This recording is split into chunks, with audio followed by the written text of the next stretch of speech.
Thank you for the introduction and for the presentation. The research we are presenting today actually looks at a very specific aspect of a conflict of sovereignty, and especially from the perspective of party competition. In particular, we are interested in looking at how these conflicts are divisive and politicized. When a new issue enters in the political agenda, it's like an empty square, an empty plaza, so it needs to be filled. But what happens if that area becomes too crowded? Actually, maybe this is what happens, or what is happening in Italy with sovereignty conflicts and the politicization and their mobilization by rightist parties, and especially by the Lega and Fratelli d'Italia. They are both campaigning on similar sovereignty conflicts with the slogan "Take back control, Italian first, no immigrants."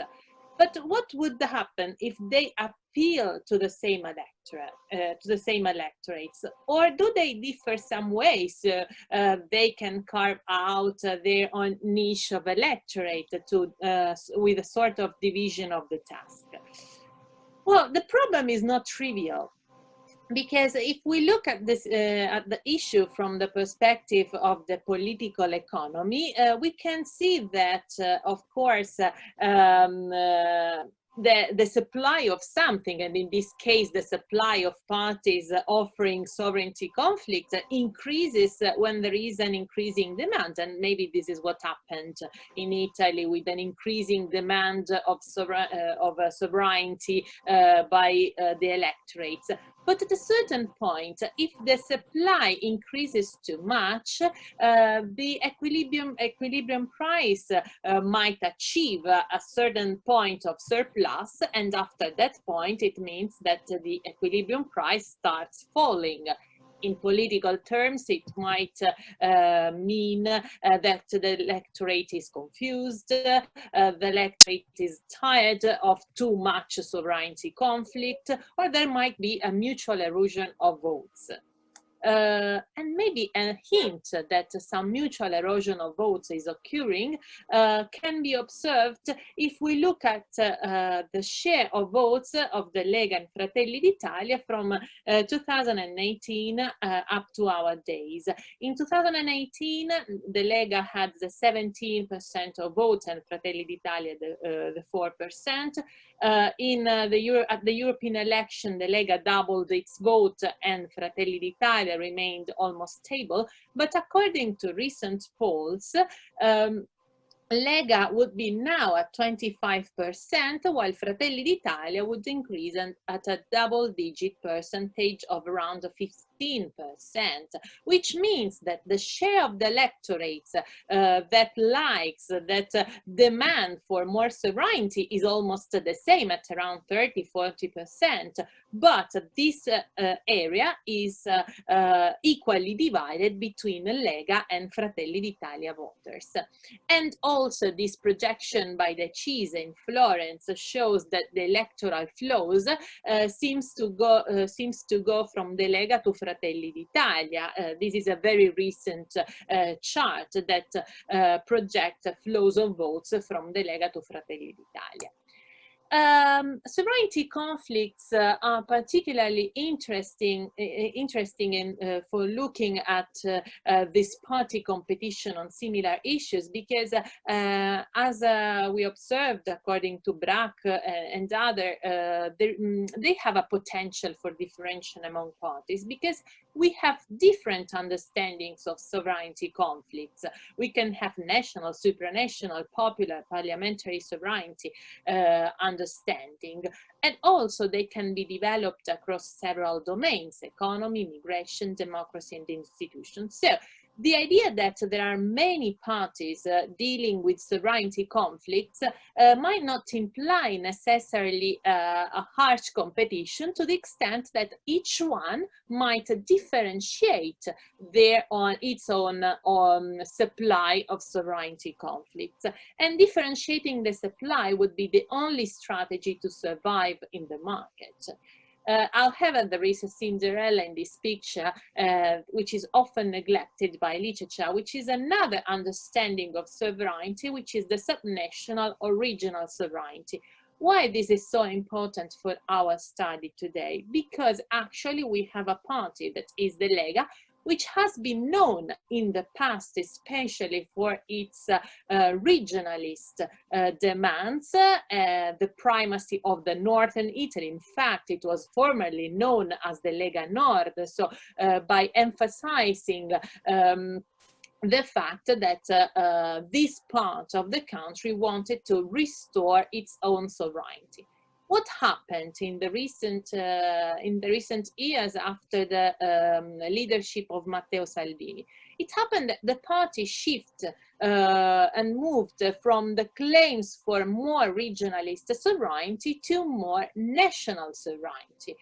So the slogan Italian first, borders control, economic control. This doesn't mean that regionalist claims are not present anymore, but they have been really greatly moderated in the party discourse. On the other hand, discourses pointing to popular sovereignty have been present in the early years of the Lega, with the discourses against the bureaucracy of Rome and so on, but they are still present today, and now the blame shifted from Rome to Brussels, but still there is this strong rhetoric against the elite and the politicized elite. On the other hand, Fratelli d'Italia is a radical right-wing party, but is more conservative. So, it comes from the tradition of the Movimento Sociale Italiano, then Alleanza Nazionale Popolo delle Libertà, and it is a typical rightist party with an emphasis on national sovereignty only. So we don't see popular sovereignty conflict in its discourse, and of course we don't see a regionalist sovereignty in its discourse. So from this brief overview, we could argue quite easily that the two parties have some differences and would be able to differentiate their political supply.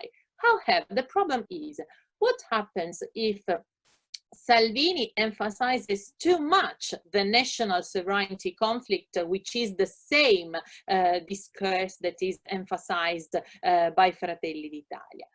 Well, our hypotheses are then that both the Lega and Fratelli d'Italia emphasize the national sovereignty, both in the domain of immigration and in the domain of economy. But we argue that the Lega would be able to carve a niche on its own by emphasizing also its old traditional claims of popular sovereignty and regionalist sovereignty. The problem is that if the Lega emphasizes too much the national sovereignty against the popular and the regional sovereignty, it might lose its competitive advantage against Fratelli d'Italia. To test our hypothesis, we used the survey data from the Imagine survey, which has been closed very recently. The fieldwork took place from September to October. I will skip and I will be very quick on this, just to focus on the model in which we have as dependent variable the vote intention, and as independent variable people's preference, national border sovereignty, national economic sovereignty, and popular sovereignty. I would suggest to look at the paper to understand how these variables have been operationalized. And also we have regionalist sovereignty. But we added further independent variables, which are the threat, identity, and the economic deprivation, because we want to see whether these sovereignty attitudes that people have are actually the product of other preliminary and previous background attitudes like threat, identity, or deprivation, or if these background attitudes are both influencing sovereignty attitudes, but also independent determinants of both choices, or rather whether sovereignty attitudes and threat, identity, and deprivation are completely different and independent attitudes and preferences that altogether concur to determine both choice. So these are the results of our model, and here we can see that actually, according to our hypothesis, both the Lega and Fratelli d'Italia strongly emphasize national economic sovereignty. We see that apparently national border sovereignty is not so distinctive for the Lega and Fratelli d'Italia, but we will see later on why this is not significant. And the same happens for popular sovereignty. Then looking at the regionalist sovereignty, there still seems to be a sort of preference for the Lega among people who have preferences for regional autonomy. However, we see that there is not so much difference between the Lega and Fratelli d'Italia on independence, especially in the northern regions. And this is a very interesting result because it comes at odds with our expectations.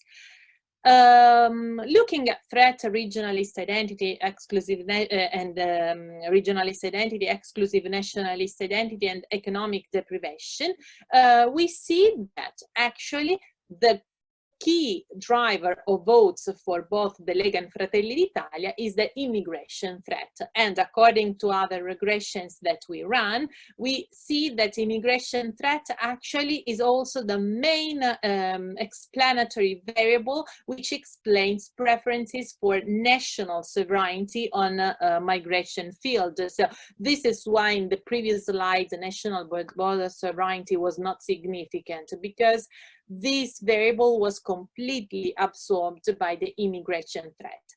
This table basically tells us that both the Lega and Fratelli d'Italia have, in the recent years, especially campaigned on the immigration threat, and the rest is a little bit secondary, with some emphasis on national economic sovereignty, of course, but then arguments like popular sovereignty, regionalist sovereignty are other arguments, are a second order topic. Still, the Lega is favored, especially among the people with more regionalist attitudes, while Fratelli d'Italia gets more preferences from people with more exclusive nationalist identity.